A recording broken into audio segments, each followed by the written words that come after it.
All right, I'm not here to sell you a course, and I'm just gonna say like this, and you're like, what the fuck? But I know a lot of these ranking videos are biased because, of course, the guy who sells a dropshipping course is gonna put dropshipping in S tier. Who would have thought, right? But I don't sell a course, I sell done for you and consulting services. And I think I can give a pretty objective opinion on every business model that I'm going to rank in this video. So the problem is that there are so many ways to make money online in 2026. There are too many business models, and choosing which one to pursue is actually harder than the business model itself these days. And not only there are so many business models to choose from, but the choice is not easy because everyone tells you that their business model is the best one, of course. And what happens when there are too many business models and you have shiny object syndrome? Well, you constantly switch without sticking to one business model long enough so that you can actually see some results. Now, I've been in this online business space for a while. I've made hundreds of thousands of dollars and I've tried so many business models that I can tell you from personal experience the pros and cons are pretty much all of them. So in this video, I'm going to rank the most relevant ways to make 10K a month online in 2026. And I'm going to rank each one through three specific criteria. So the first one is how fast can you realistically get to 100K a month? And the second one is how much leverage does the business model gives you? So that means that you can make more money without working more hours. So you can have more freedom as you scale the business. And three is barrier to entry. So basically how hard it is to actually get started and how basically fast you can start making money if you need capital, if you need skills, this. So the first business model that I'm going to rank is high ticket closing, high ticket sales, and remote sales. And you know this face. This is Shelby Sapp, and she's the face of high ticket sales right now. So if you don't know what high ticket sales is, you basically get paid to close deals for someone else's offer.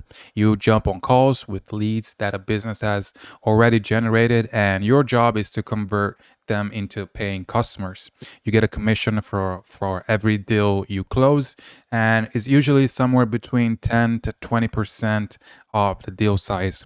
So let's say you're selling a 5K offer and you get a 10% commission, that's $500 for every sale you make. So let's rank it based on the three criteria I told you. So first one is P to 10K. And I think could be pretty fast. This is generally one of the fastest ways to get to 10K a month if you can actually sell. Because you don't need to build an offer, you don't need an audience, and you don't need a funnel. You just need to get good at sales and find a good offer to close for.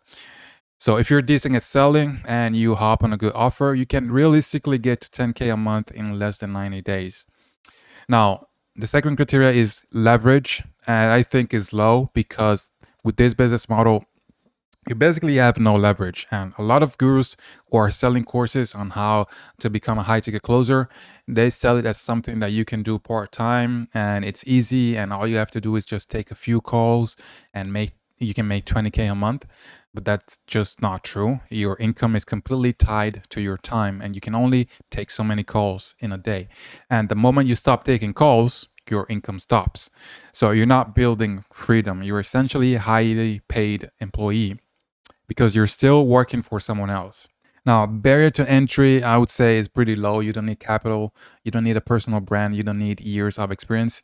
You just need to learn how to sell and how, you need to find the right offer to close for. And you can do both of those things relatively quickly. So I think high ticket sales is a good entry point, a great entry point. And if you need to make money fast and you have no audience and no offer, it is probably the fastest legitimate way, legitimate path to 10K a month. But long term, I don't think it's good because you're basically an employee.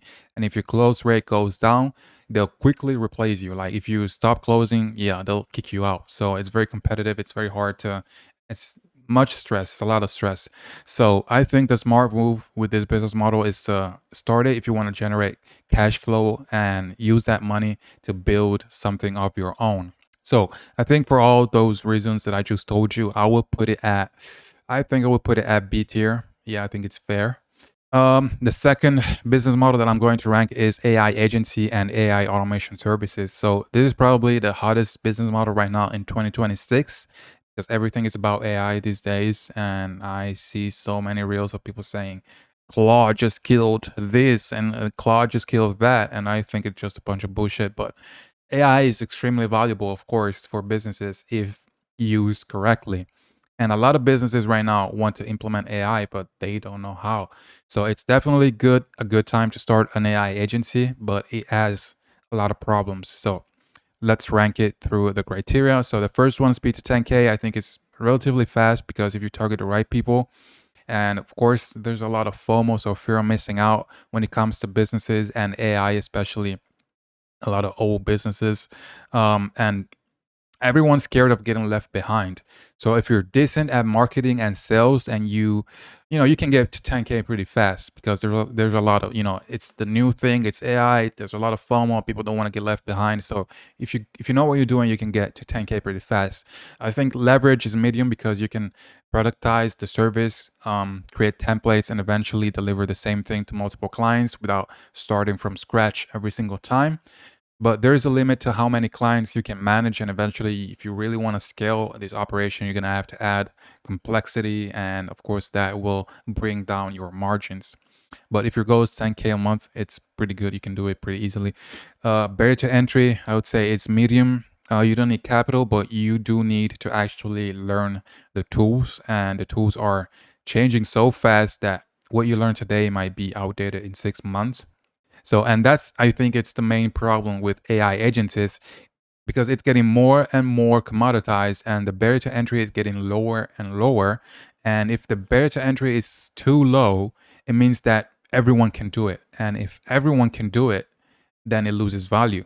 So I think it's good for now, but there's still a window to capitalize on this opportunity. But in 2, 3 years, I think it's going to be super commoditized and it's going to be extremely hard to make money because it's going to be cheap as fuck to have these tools, these AI automations and stuff. So I don't know. I think for all these reasons, I'm going to put it in B tier as well because it's fast, get started. You can make real money, but I don't think it's good for the long term.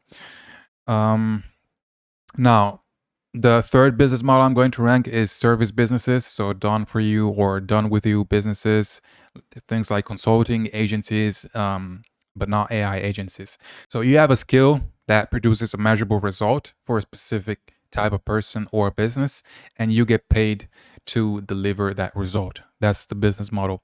So the first criteria is speed to 10K. It's medium. It's not the fastest model on the list. You need to build credibility, get your first clients, get results, and build case studies. And that takes time. But once you do have a couple good case studies, things start to pick up pretty fast. Now, leverage, I think it's medium to high. I think it's hard to say because it depends a lot on what you're selling and how you're building the business. And if you're acting just like a freelancer, then you have no leverage because your revenue is tied to how many hours you work every day. But if you build it the right way, you can detach yourself from the operations and have insane leverage. But you have to do it the right way. Now, barrier to entry, I would say, is medium. You need a skill that's actually valuable and you need to be able to get results for people and you need to learn how to sell and how to position what you do. So it's not extremely easy, but you don't need money to start. You just need a lot of time and effort. Not a lot of time, but you need some time and effort. So I think I'm putting this in A tier, not S, because it takes time to build and the leverage is lower when you get started. But a, because it's reliable and you can generally build something long term, and because I think service businesses will always exist no matter how much AI evolves. All right, next one is personal brand and content. Now, this one is not really a business model on its own. It's more of a distribution channel, but I'm including it because a lot of people pursue it as if it were a standalone way to make money. And the idea is that you build an audience by consistently creating content around a specific topic, and then you monetize the audience through sponsorship, courses, coaching, affiliate, or whatever. You can monetize your personal brand however you want. But I think speed to 10K is slow because building a personal brand takes a lot of time, takes a lot of energy. And if you start from zero today, and if you're consistent, you're probably looking at 12 to 18 months minimum before you're making serious money from content alone, maybe longer. And anyone telling you otherwise is either lying or they got lucky because they already have some kind of existing audience or network that gave them a head start. Now, I'm not saying it's impossible to get to 10K in less than 3 months with personal brand. I've seen it happen multiple times, but for the majority of people, it's not going to be like that. So leverage, I think it's very high because, this is why a lot of people chase it despite how long it takes to build a personal brand. Because once you have an audience that trusts you, the leverage is insane. You can do whatever the fuck you want. So it's very worth building it and taking the time to build a personal brand. Barrier to entry is low. Anyone can start posting content today, tomorrow. You don't need anything except a phone and something worth saying, talking about. And the real barrier to entry is consistency over a long period of time without seeing results. And that's why most people fail, because it takes a lot of time, a lot of consistency, and it's not easy before you start seeing some results. So this is not an actual business model, but something you build alongside your actual business or product or whatever it is.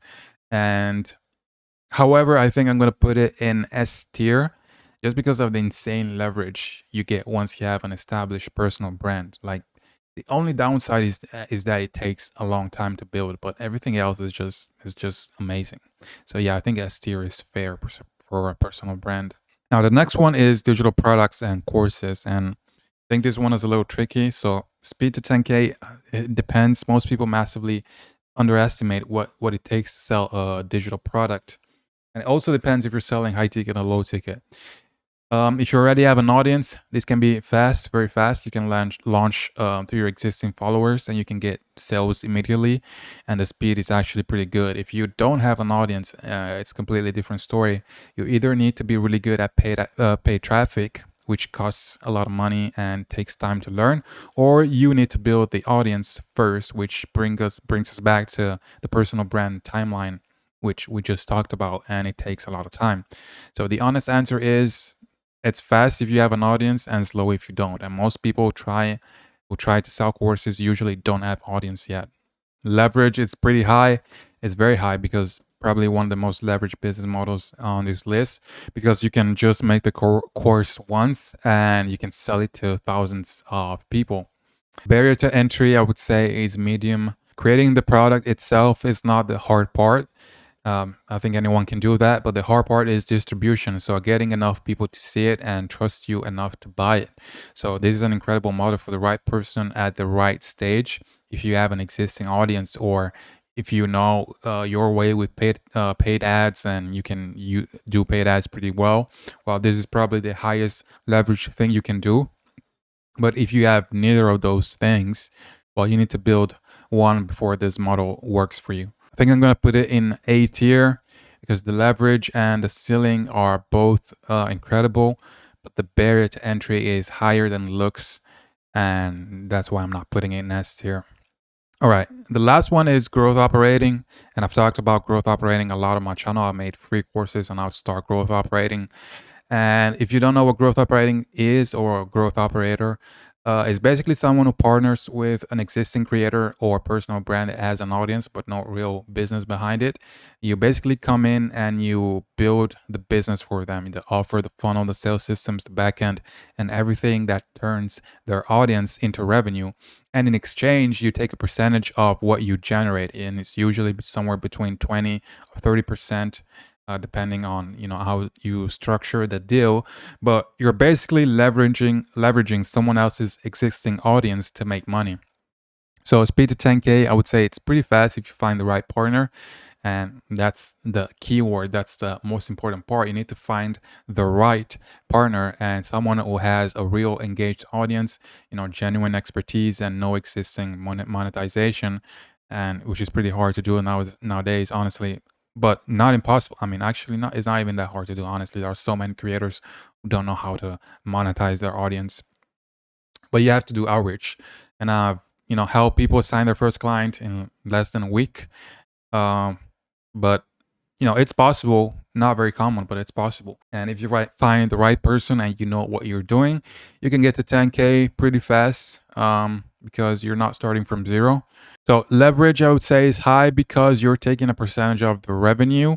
And so basically your earning potential is uncapped, because the more the creator, the offer makes, the more money it makes, the more money you make. And yeah, that gives you a lot of leverage. It's a lot of work up front, but once you've built everything, you basically all you have to do is just make sure that everything is running smoothly. So you have a lot of leverage in this business model if you do it the correct way. Barrier to entry is high because a lot of people get into growth operating, think that it's going to be easy, but it's not.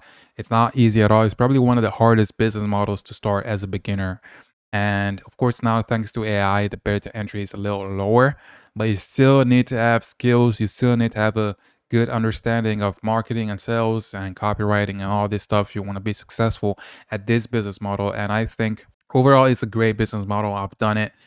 I mean, I still do it. Basically, this is basically what I do. I partner and I help creators scale, implementing systems and automations and taking charge of their backend. I just um, think it's not beginner friendly and it's very hard to start. And yeah, it's not for everyone. You need to build some skills before you start this business model if you want to be successful. So, because of this, I'm gonna put it in B tier.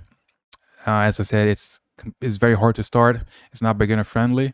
If you don't know anything about copywriting, funnels, and sales, you shouldn't start with growth operating. But it's a great business model, honestly, if you know what you're doing. So yeah, this is my list of the best business models to start in 2026 if you're trying to make your first 10K a month. And I want to close this video by saying that every business model works. Like you can potentially make 10K with every business model on this list. You just have to pick one and stick to it. Because if you're constantly changing, you'll never get to your goal. So just pick one and stick to it for as long as you can. So yeah, that's it, and I'll see you in the next one.